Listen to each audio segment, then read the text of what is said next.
today's episode of Path Monk Presents, I have two incredible and lovely women here today with me. So please welcome Brenda and Patricia, who are the owners of Boral Agency. Ladies, thank you so much for taking the time to join us today. I'm super excited to learn, all the great things you guys have done within this company and ultimately get to learn more about you and your growth story overall. So thank you again for taking the time to join me today.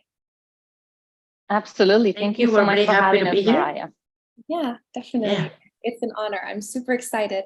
So for all of our listeners out there, in your own words, what does your agency do? Brenda, you want to take the lead? Yeah. Okay, I can take the lead. Yes. So we are a full digital marketing agency that works and collaborate with growing businesses. So we love working with businesses that are in that stage where they know that they need the help, they're ready to collaborate, and they're ready to grow. And we are industry agnostic. So, but the majority of the clients that we are been working with lately is technology, manufacturing, construction, and B2B. And we're having a lot of fun. Mm-hmm. That's awesome. So, yes. So Patricia, in your own words, how would you say your clients typically find you then? What would you say are your top client acquisition channels? Would you say it's more digital marketing? Is it inbound, outbound, or is it a mix of a lot of things currently? So I would say it's definitely through our inbound efforts, but our inbound efforts includes obviously videos, podcast invitations like this one, but also a lot of our email nurturing campaigns that we have in our company, right? Mm-hmm. Amazing. Like sometimes we have somebody coming to us and they are like, oh, I've been following you for 2 years. And we're like, oh, wow, great. We've been here. What happens is that a lot of times digital marketing agencies, they come in and then they disappear after a few years, or they are not really, they don't stay because they don't run the company as a company, right? Like as an institution. It's typically a freelancer that now decides to call themselves an agency, and they're still doing everything themselves. They're not really scaling their company and becoming a business. And that comes with the vision of the company, right? We've been in business for 12 years now. It's been a while. Yeah. Wow, that's incredible. And especially too, I know within the Midwest and the US, your company are major key players. I've heard of your agency all the way from here in Barcelona, España, and colleagues who live in California as well as Canada. So I'm really impressed with all the amazing things you guys are doing in-house. So thank you. Now, Brenda. Thank you. Oh, absolutely. So now, Brenda, in your own words, what would you say are the major strengths of your company's website? And then Patricia, I would love to hear your input as for what are the opportunities for improvement for the website. So, definitely, our strength is our consistency. You can see that the messaging, what we're saying, what we're talking about is exactly the same in all our platforms. And to continue Patricia's conversation, that people find us on Facebook for 2-3 years because we've been consistently posting, consistently being there on LinkedIn, on Facebook, and that has one of our biggest strengths. I will definitely say that our website is consistent and the messaging is the same. Definitely. And to add, I would say, I think that's thanks to our passion, because it's both of our passion, marketing. It's really, like a lot of people say, like, did you always knew you wanted to do marketing? And I'm like, yes, yes, I did. That's what I choose for my career. Like I've always wanted it, right? Now, in terms of opportunities, I love to hear that you hear about us all the way to Barcelona, because that's our opportunity. That's actually our next big step for Boral Agency. We are expanding. So we are going to be opening different markets in different cities. And we already chose some strategic cities here in the US to start with, but we are planning to launch in Europe as well and everywhere else, really, Latin America, That's our biggest Barcelona, we can travel. We love the flexibility. That's something that is different in our company too. We love to travel. So we don't have any problem visiting clients in Barcelona. Yes. No matter, Amazing. I will be waiting for you here with the sangria and tapas. I will be waiting for the boat. Yes. You don't have to say it twice. I'll be there next month. No.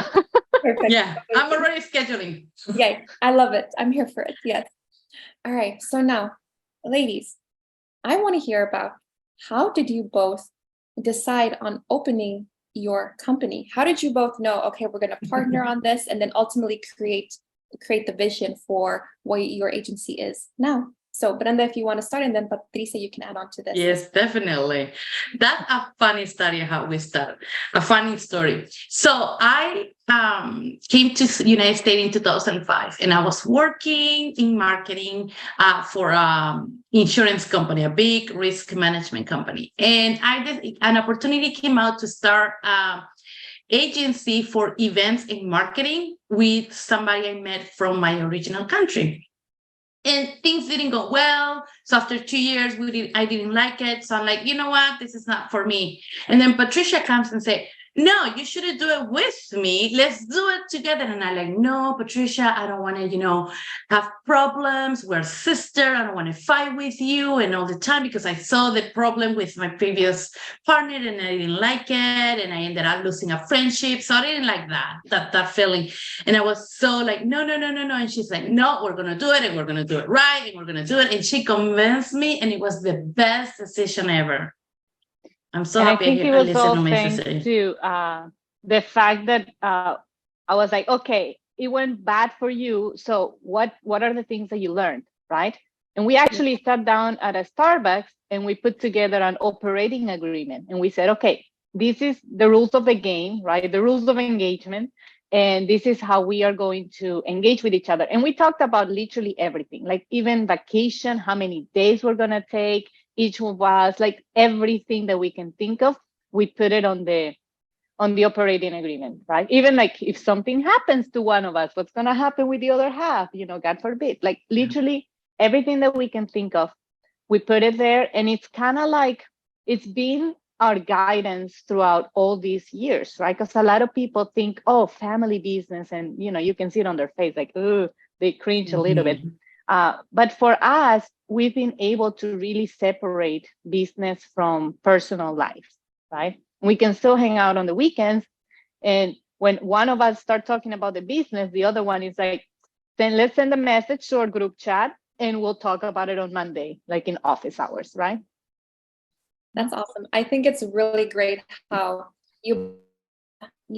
we're very transparent and made this agreement, like this is how we're going to do it, so that way it's healthy for the both of us, and ultimately where you both have been able to achieve your dream and seeing like your success come to life now. It's truly incredible. And with going against the stereotype of how as you were mentioning, a lot of people cringe, like, oh, family business, where there's so many opportunities to do that, and like there are so many successful stories, and yours is one of them. So I think it's incredible that from the beginning you guys set the boundaries and put everything into place to where it would not ruin your friendship, but I can tell it's brought you both closer, which I think is amazing. Oh yeah, I'm very happy.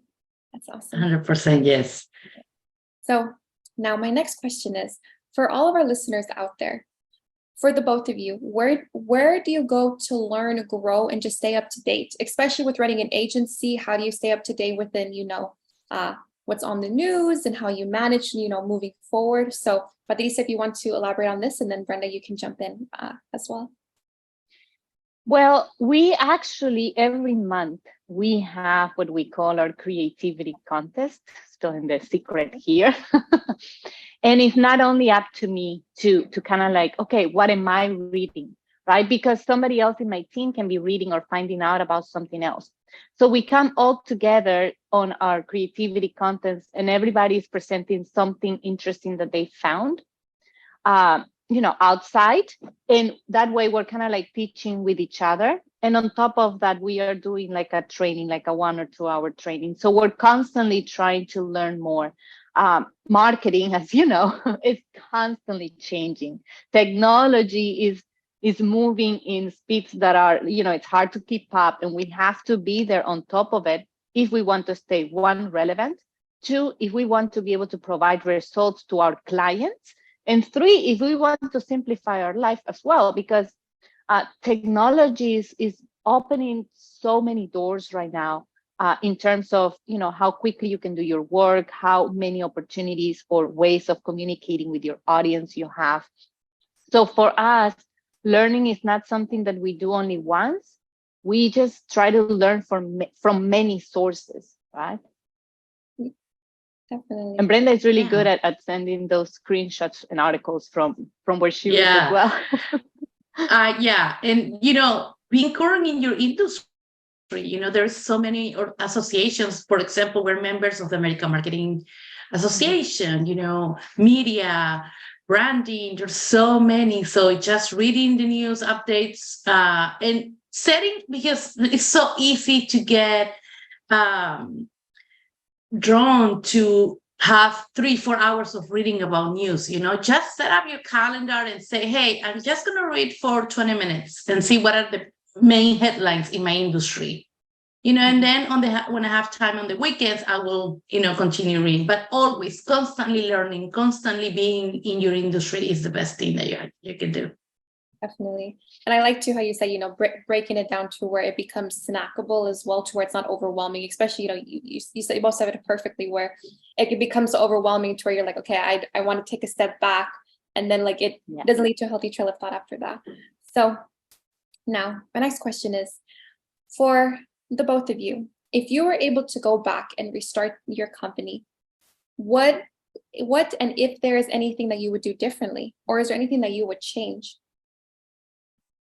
Oh, Definitely. definitely. I can go think first. for both of us. Go ahead, Brenda. First of all, Yes. yeah, no hire. So we were so excited. We got one big project, and we were like, wow, we made it. You know, our big project. We hired like 10 people, like I think, or 6 people at it. We had Since 6 in one. Yeah, in one meeting, everybody's hired. You're hired. I know. So of course, What happened is that we hired based on the potential of the person, right? We can the project. see what, Exactly. you know, yeah. Yeah, not only that, on the project and the potential, because we hired so many people for sales and we're going to sell all of this, you know, on potential. So no, don't grow so fast. Don't go ahead and hire a bunch of people when you don't need it, when you just, you know, especially when you sold your first big project. You have to weigh and pace yourself, you know. That was one of the experience for sure. If I can share this with somebody and somebody can learn, no, please, because the first project will come and you will learn, but then you're not going to have the second big project around the corner. It's going to take you a little longer because you're starting, you know. So that for sure I want to share that. Yeah.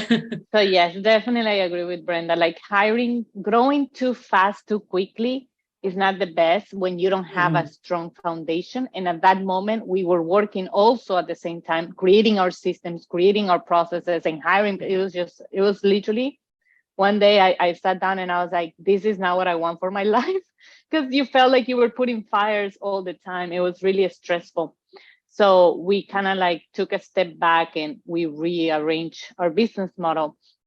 But for me, I would say the biggest learning or the biggest change I would do at the beginning would be to make sure I don't take any customer.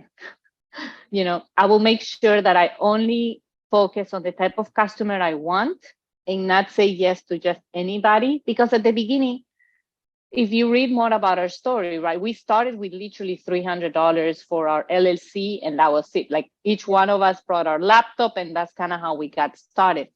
So very optimistic.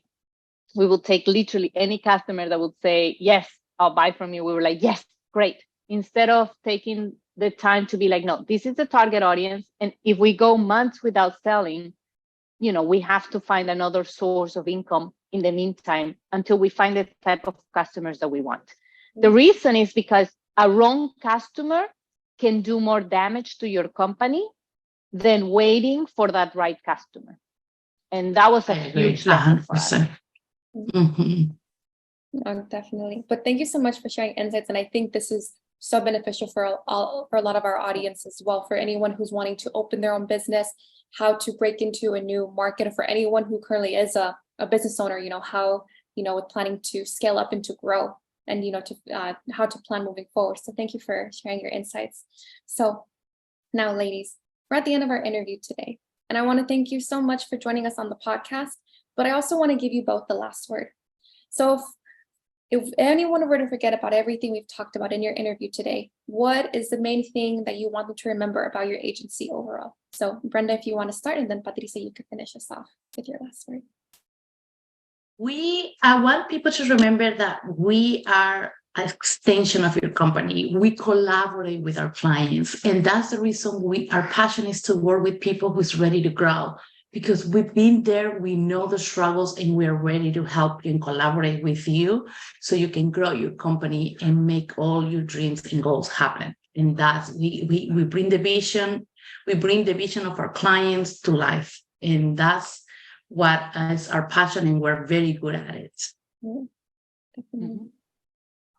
And I would like to say that Boral Agency is a full service marketing agency that's bringing the core value of the founders, which is strength and resiliency, not only to the way we do business, but the way we are actually applying that to our clients as well, so we can bring results to all of our customers.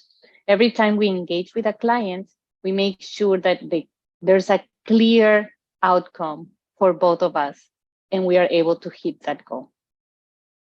Really. Thank you both so much again. It was a real honor to be able to meet the both of you. I have been following your story for quite some time, so I was really excited to meet the both of you in person and to lead this interview. So again, Brenda, Patricia, thank you so much. It was a pleasure. Thank you, Mariah. Thank you. Bye. We enjoyed it. Bye.